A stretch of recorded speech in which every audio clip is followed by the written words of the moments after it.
To keep your heart healthy, it's not enough to avoid fast food and excessively processed foods. Eat meals that help lower cholesterol, blood pressure, and inflammation to improve your heart's health.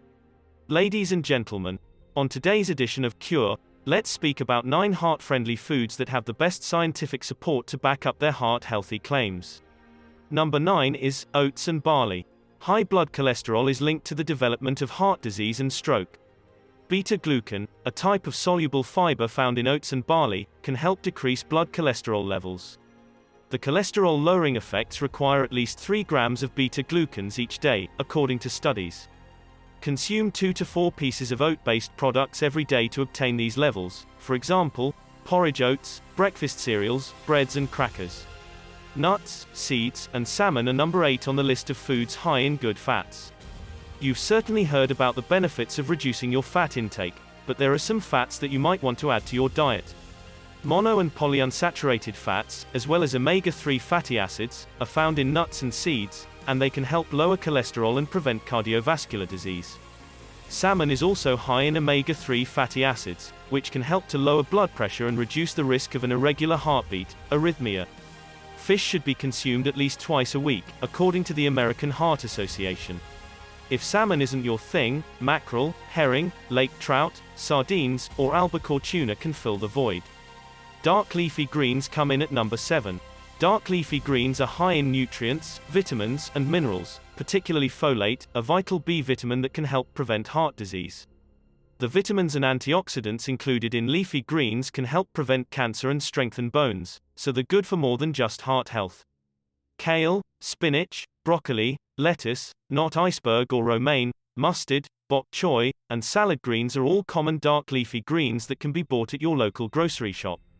When you think of greens, you might picture a bowl of drab, tasteless leaves, but a heart-healthy greens dish doesn't have to be bland. To add taste and texture to a salad, consider adding eggs, salmon, beans, seeds, or nuts. Alternatively, you can try sautéing, stir-frying, or roasting. Beets, number 6. Nitric oxide, which is abundant in beets, has been demonstrated in tests to aid in the expansion of blood vessels and the reduction of blood pressure. Indeed, a small trial of Australian men and women found that drinking 500 kilograms (212 cups) of beet juice for 6 hours reduced systolic blood pressure significantly. There's more, too. Beets and their juice are one of the few sources of betalain, a powerful antioxidant with anti-inflammatory qualities, which has sparked research into how beets could be used to treat chronic inflammation-related disorders like arthritis, cancer, and heart failure. Avocados, number 5. Do you already eat a well-balanced diet? Avocados should be introduced to your diet at least once a day. According to a study published in the Journal of the American Heart Association, substituting 1 nutrient-dense avocado per day for saturated fat can lower blood pressure by up to 13.5 milligrams per deciliter. This, according to researchers, may be sufficient to keep some people off blood pressure drugs. Avocados are strong in monounsaturated fatty acids, which help lower total and bad cholesterol (LDL) while maintaining HDL levels. They may also help persons with prediabetes or type 2 diabetes manage their insulin levels, which is beneficial. Olive oil is number 4. Monounsaturated fatty acids are an important part of the Mediterranean diet, which has been shown to promote heart and brain health, lower the risk of breast cancer, and extend life expectancy. In the Mediterranean diet, olive oil is used to sauté and season salads and vegetables instead of more saturated fats like butter. Monounsaturated fatty acids, which are abundant in olive oil, have been shown to lower blood pressure, triglycerides, and bad cholesterol while raising good cholesterol. HDL is regarded as the friendly scavenger because it scours the blood for bad cholesterol and eliminates it before it clogs arteries. As a result, high HDL cholesterol levels are regarded to be good for the heart. A recent study of 300 high-risk Spanish men and women gives some light on how olive oil's greater HDL might function. Researchers compared persons who followed a Mediterranean diet high in nuts to those who followed an olive oil-based Mediterranean diet. The group that consumed more olive oil had better functioning HDL, which meant that their HDL was more efficient at detecting and removing LDL and sending it to the liver for disposal. Olive oil is incredibly calorie-dense, regardless of how it works.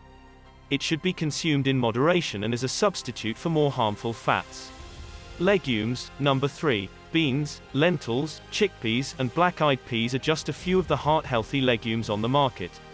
Because legumes are high in soluble fiber, which is known to decrease cholesterol and triglyceride levels in the bloodstream, they are beneficial to the heart.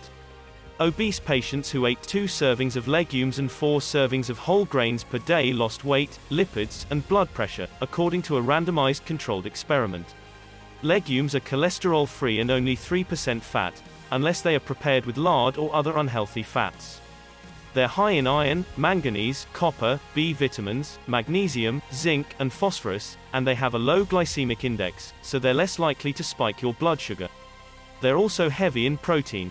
A half cup of beans, for example, has 8 grams.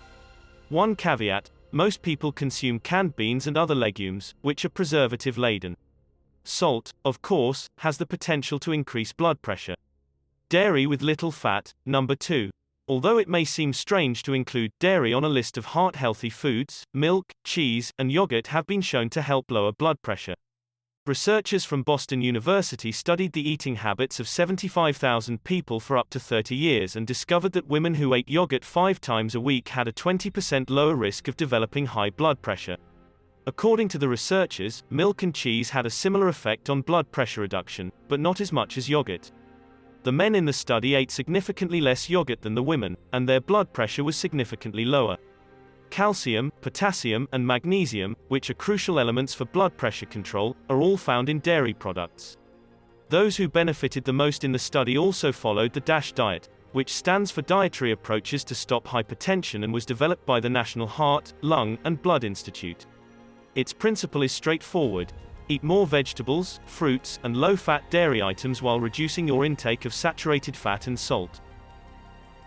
The DASH diet plan includes 3 whole grain products per day, 4 to 6 servings of vegetables, 4 to 6 servings of fruit, 2 to 4 servings of dairy products, and multiple portions of lean meats, nuts, seeds, and legumes.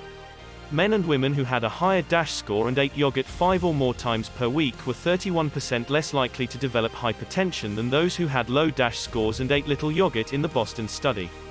Though the study did not track the type of yogurt consumed, experts recommend opting for low-fat varieties. A balanced, low-sodium diet. The number 1 spot on the heart-healthy list may seem unusual, but it's crucial. Experts advise that rather than focusing on just 1 or 2 heart-healthy foods, you should eat a well-balanced diet that includes a variety of healthful foods of various sorts and colors. It's okay if you want to incorporate a superfood on a daily basis, like oats or salmon, but I really believe that eating a range of nutritious meals is better, because you're receiving a different nutrient package with each. The other thing I'm concerned about is that if people focus on one food, they may believe it's the secret to good health and consume more bad things. Some people, for example, claim to be healthy because they eat a lot of kale, but they ignore the rest of their diet. And bad diet can't be undone by a single food. Unless your doctor advises differently, limiting salt intake is an important aspect of a heart-healthy diet. It's particularly tough because of the hidden salt in many of our manufactured foods. Processed foods are thought to account for up to 80% of the salt in the American diet. Breads and buns, cold cuts and cured meats, sandwiches, pizza, soup, and chicken are among the top offenders, according to the American Heart Association. Ladies and gentlemen, we've reached the end of the show. Please give my video a thumbs up, leave a comment, and share it. Also, don't forget to subscribe.